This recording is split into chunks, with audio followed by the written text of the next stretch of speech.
We're here at the beautiful Aloha Animal Sanctuary in Oahu, Hawaii, and my friend Brian Heithaus is here with a little friend of his. Can you introduce us to your little friend, Brian? Sure. So this is Waipuna, and she's like one of the newest residents at the animal sanctuary here. She's been in the process of moving in over the last couple of weeks, and then she just like officially moved in last night. It was her first night here. Aww. So yeah, so it was like a very big occasion for her. And I've been fostering her for the last like 3.5 months or so since I got her. She was in Waianae when she was about a week old. How did you get her? What were those circumstances? Yeah, so there was a woman out there who rescues animals, and she had gotten a hold of Waipuna through, basically Waipuna was stolen from the wild as a baby. Aww. And then so she was an orphan, and at that point the people who had taken her had like put all these goats for sale on Craigslist. And so then they also didn't realize that when you have a goat that's like a week old, of course they're supposed to be with their mom, and they're supposed to like drink milk every couple hours, and this is like very important so that they can survive and grow.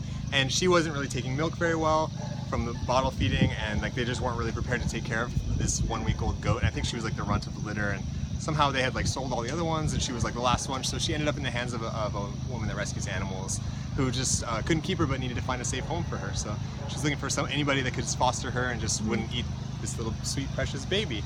So did you offered? You said, I'm not going to eat that baby. Of course, no. I'm like, no, of course I'll never eat her. But like, yeah. Then like, I asked here at the animal sanctuary if we could adopt, a little baby goat, and they said, yeah, probably we could. We just need to foster her. So I drove out to Waianae and picked her up. I had no idea like how to take care of goats at the time, but yeah, it's been a whirlwind of like learning. A lot of learning how they're very specialized. They're not that hard to take care of really, but it's just a specialized kind of thing. Right, because you've never taken care of a goat before. So you had her since about, is it 1 week About old? 1 week, and yeah. she's 4 months. Yeah. So what one tip would you like to offer our viewers and listeners about how to live with a baby goat?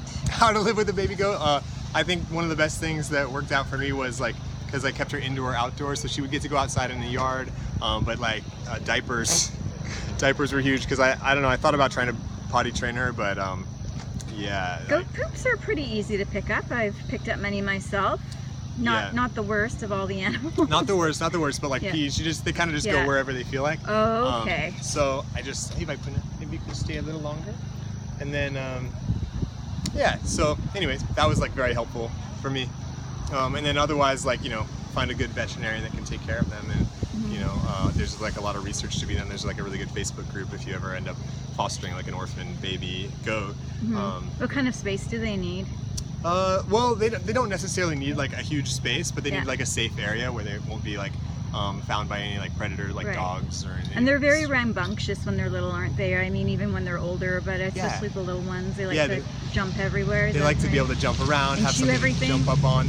Yeah, you got to watch out if you have them inside your house for like cords and stuff. I mean, yeah, like, I wouldn't necessarily recommend everyone go at least get a pet goat or anything, but it has been like a really sweet process, and I feel like I was really lucky to get to take care of her. So she's at her forever home now, is that right, little baby? That's right. So she's gonna get to live out her life here at Aloha Animal Sanctuary. How was her first night, last night, being on her own? I think you were here though. So I stayed here, but I left her in the goat shed, in the goat barn with her sisters, her stepsisters now. Who are about 1 year old, so they're a bit bigger than her. Yeah. So they haven't like totally taken her into the herd yet, and so she's a little bit. It might take more than a day. Yeah. So it'll take some time, and they've been getting to know each other the last few weeks. So we gradually are introducing them. Yeah. Right. So, but yeah, they're still like haven't fully accepted her. So, I'll be happy when I see them all like kind of cuddling together at night and stuff. But right now, at least like she made it through the night, and yeah. So. And she didn't cry for too long. She's still really attached, I think, so it's a pretty natural thing for babies to kind of cry. You're her daddy. Yeah, kind of cry. Because you came back the next day. For their caregiver, yeah. And then, oh baby, okay, can I set her down? Yeah. Okay, thanks. It's a bit muddy here. Okay, well, thank you so much for your time, Brian. Of course, yeah, thanks for asking and letting people know. I'll be back here at Aloha Sanctuary. It's a great place.